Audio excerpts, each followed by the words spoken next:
What's up, everybody? It's your man's KJ the Great dropping another edition of All Sports Media TV. But first, I want to say, I hope and pray everything is great your way. Now, it is fight week, baby. And I want to talk about it. Let's talk about it. We got WBC junior welterweight champion Devin the Dream Haney, who is 31 wins, no losses, no draws, with 15 wins by way of knockout. He'll be taking on junior welterweight title contender King Ryan Garcia, who is 24 wins, one loss, no draw, 20 wins by way of knockout. One time he was stopped in his career. That was his fight about this time last year when he took on Gervonta Tank Davis. Let's talk about this fight right here. Y'all know the build-up, man. Devin Haney, he said he's made it personal. Well, Ryan made it personal because he was disrespecting his religion. I ain't here to say, he said whatever. I ain't going to disrespect nobody's religion. None of that. Y'all go check that out. But we talking about the fight. Devin Haney has been on a tear in his last few fights and for the last few years of his career. Y'all want to know. Y'all going to know. If you don't want to know, you're going to know. Devin Haney, in his last 7 fights, has fought world champion after world champion. Either we were the current or former world champions. He unified the lightweight division, became undisputed, the youngest undisputed champion in the 4-belt era after he beat George Kambosos Jr. back to back in his own backyard. Man, that was amazing. Watch that first fight. Everybody say he was holding too much. The second fight, he stepped on the gas and he came forward. He put on a masterclass performance in both fights. Man is talented. The young man is gifted. And the young man is on a mission to secure his legacy. Now, y'all know anything about boxing, this kid could retire right now and be a Hall of Famer. Somebody says, like, oh, what? You crazy. He can't be no Hall of Famer right now. I mean, he's undisputed champion at like 23 years old. He could go down in the Hall of Fame. I mean, look at Andre SOG Ward, retired 32-0, Hall of Fame fighter.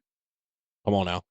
We know these things. But after that, he signed a one-off with ESPN, and he fought Lomachenko, the biggest, baddest test of his career so far. I know a lot of people say, well, he got cracked by Linares, but Lomachenko was the best test of his career. And I had him winning the fight by a couple rounds. That's why he had to come out and fight those championship rounds and win those rounds. He had to win those rounds, and he won that last round. And I think that made the difference in the fight. Lomachenko came on strong in about the 8th, 9th, and 10th round, but it wasn't enough. Unanimously, I had it. Just call him what it is. Then he said it's still hard to make the weight. These guys, the rest of the guys, like Tank and all of them, they don't want to do business and make the fight. So he's moving up.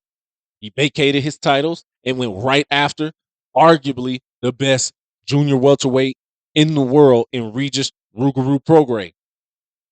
And he put on a masterclass boxing performance. Set another record for the least amount of times getting hit over a 12-round span. Dropped him early in the fight. Now, it wasn't like, Devin Haney has that one-punch knockout power, but he dropped him. Did what nobody thought he could do. Called him pillow fist, all of that. That's fine. Became 2-division champion. And now is defending that title against Ryan Garcia. Now, Ryan Garcia, he's been up and down in his career. His best win to date, unfortunately, is against Olympic gold medalist Luke Campbell. He was dropped by Luke Campbell, but he got up and he showed heart. He showed he could fight. I thought, man, when he got up, I was like, okay, let's see where your heart at. He came through. I was like, okay, this kid's gonna be dangerous. He is dangerous for a lot of fighters. Don't get it twisted. He is dangerous for a lot of fighters.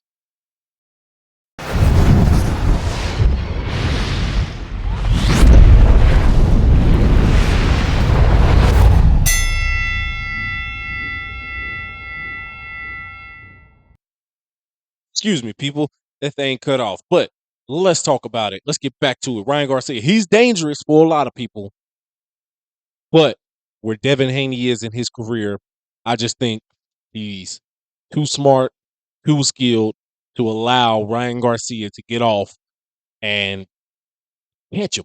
Now, don't get me wrong. I think both of these guys are going to have to weather some storm and battle through some adversity, maybe a little bit here and there.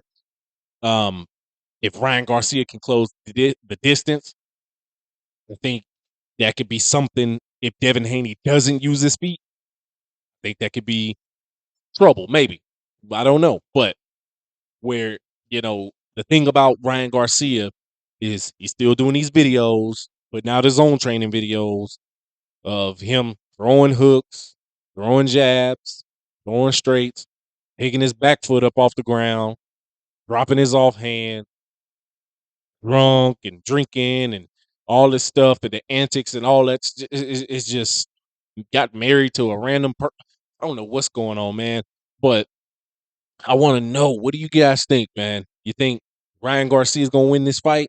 You think Devin Haney's going to win this fight? I think Devin Haney is going to win this fight inside of 10 rounds if he stops Ryan Garcia. I think he's going to be too much and overwhelm him at some point. And it won't be like a cold knockout. I think he's just going to put those punches together. Boom, boom, boom, ref stoppage, at least inside of 10 rounds. If not, I'm expecting a full unanimous decision win for Devin Haney. Where he's at, kid is just too strong. He's too fast. He's too skilled, too smart. I think Ryan Garcia should have taken another fight before stepping up into this level of fighting. A lot of people try to say that Devin Haney really isn't an elite fighter. The kid is elite now. He's elite, and he's ready to take on the likes of Teofimo, Gervonta Tank Davis, all those guys. So let me know in the comments, man. Thank y'all for tuning in. Peace.